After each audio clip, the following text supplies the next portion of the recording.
반갑습니다. 청년 일리노이 일단 이준호입니다. 5년 정도 컴퓨터 그래픽 디자이너로 활동해 오다가 현재는 거의 3년 동안 여러 기업의 마케팅을 기획하는 회사를 창업하여 사업을 하고 있고 유튜브 크리에이터를 양성하는 강사로 활동하고 있기도 합니다. 안암교당에서는 문화부 차장을 맡고 있습니다. 제가 소개해드리고 싶은 법문은 대종경 제13장 교단품 27장입니다. 함께 봉독해 보겠습니다.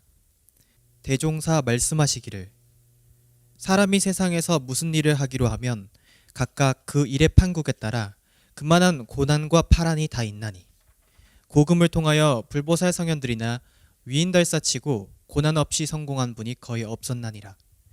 과거 서가모니불도 한나라 태자의 모든 영어를 다 버리시고 성을 넘어 출가하사 6년 동안 갖은 난행과 고행을 겪으셨으며 회상을 펴신 후에도 여러 가지 고난이 많으신 가운데 외도들의 박해로 그 제자가 악살까지 당하였으나 부처님의 대도는 그 후 제자들의 개개승승으로 오늘날 모든 생령에 한량없는 존모를 받게 되었고 공자께서는 춘추대의를 바로잡기 위하여 천하를 철원하실 때 상가에 개 같다는 욕까지 들으셨으며 진체의 난과 모든 박해를 입었으나 그 제자들의 꾸준한 노력으로 필경 일륜강기를 바로잡아 오늘날 세계적 성인으로 존모를 받게 되었고 예수께서도 갖은 박해와 모함 가운데 복음을 펴시다가 마침내 십자가의 형류까지 당하였으나 그 경륜은 사도들의 악전고투로 오늘날 가위 전 세계에 그 공덕을 끼치지 아니하는가.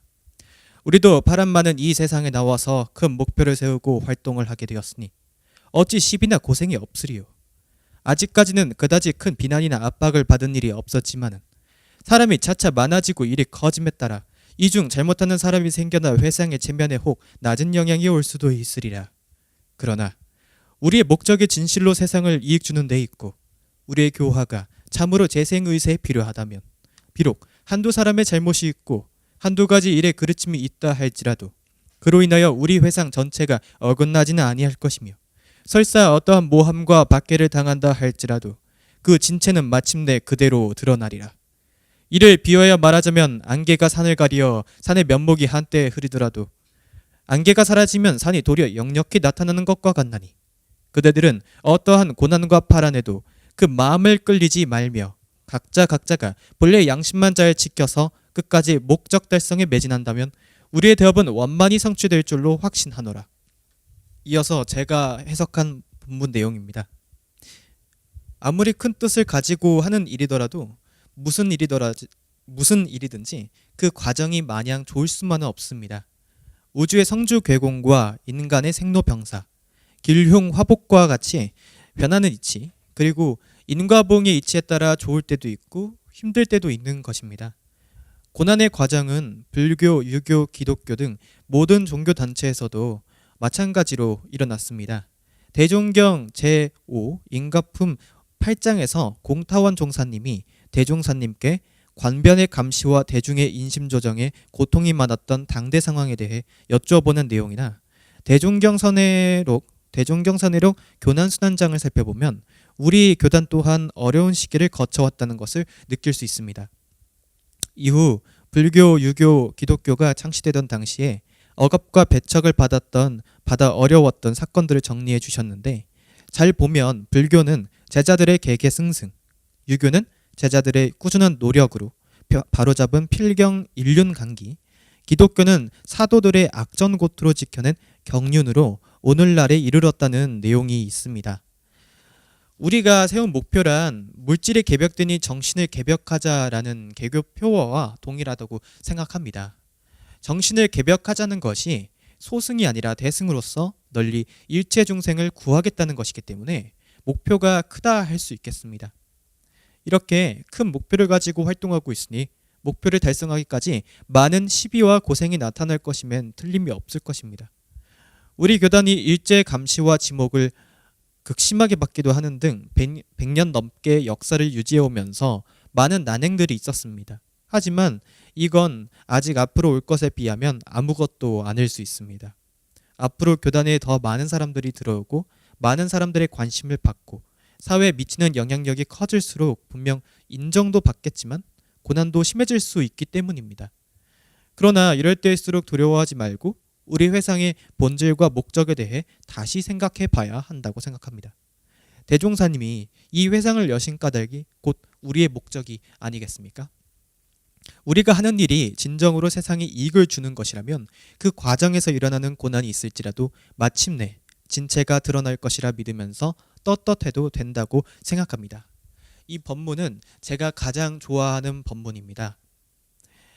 이 법문을 처음 접했을 때 감상을 일기로 남겨두지 않아서 아쉽게도 세세한 기분을 표현해낼 수는 없지만 저의 가치관을 만드는 데 큰 변환점이 될 정도로 신선한 충격이었던 걸로 기억합니다. 교당을 다니면서 자부심을 느낀 적도 있었지만 어쩔 때는 교단에 대한 오해와 가짜 뉴스를 듣기도 하면서 충격과 스트레스를 받은 적도 있었습니다. 그렇다면 이 법문을 읽고 개교의 동기를 다시 떠올려 보면서 우리의 목적이 반드시 세상에 이익을 줄 것이고 끝내 이룰 것이라는 신심을 다시 챙겨보곤 합니다. 제가 강사로 활동하고 있다고 전에 소개해드렸는데 제가 본 법문을 통해 교육 내용으로 큰 힌트를 얻기도 했습니다. 크리에이터가 되려는 수강생들이 걱정하는 것 중 하나가 잘못된 시선과 악플입니다. 남들에게 보여지는 일을 하다 보니까 대중들의 평가를 자주 받게 되고 그 중엔 상처를 주거나 거짓된 내용이 있어 끝내 안타까운 사건들이 벌어지기도 하기 때문입니다.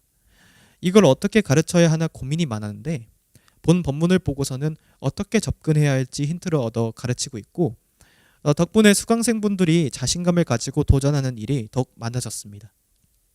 교단을 떠나 어디에도 적용될 수 있는 법문이라고 생각합니다. 무슨 일을 하든 쉽지만은 않은데 특히 가장 어려운 고난은 심신이 아닐까 생각해 봅니다. 대종사님께서 신심을 살펴서 역경을 돌려 능히 순경을 만들고 순경이면 또한 간사하고 넘치는 데 흐르지 않게 하는 꿋꿋한 대중이 계속되어야 가히 큰 공부를 성취할 것이라고 가르쳐 주셨듯 여러분이 각자 마음을 잘 챙겨 어떠한 고난과 파란에도 그 마음을 끌리지 말고 끝까지 목적 달성에 매진하기를 바라면서 본 법문을 소개해 드렸습니다. 요즘 사태가 많이 심각해서 강의를 많이 못했었는데 오랜만에 강연을 할 수 있어서 좋았고 또 강연을 준비하면서 본 법문에 대해서 깊이 연구해보고 다시 생각을 정리해볼 수 있어서 좋았습니다. 항상 마음 잘 챙기도록 노력하겠습니다. 본 법문과 함께 해주신 여러분께 감사합니다.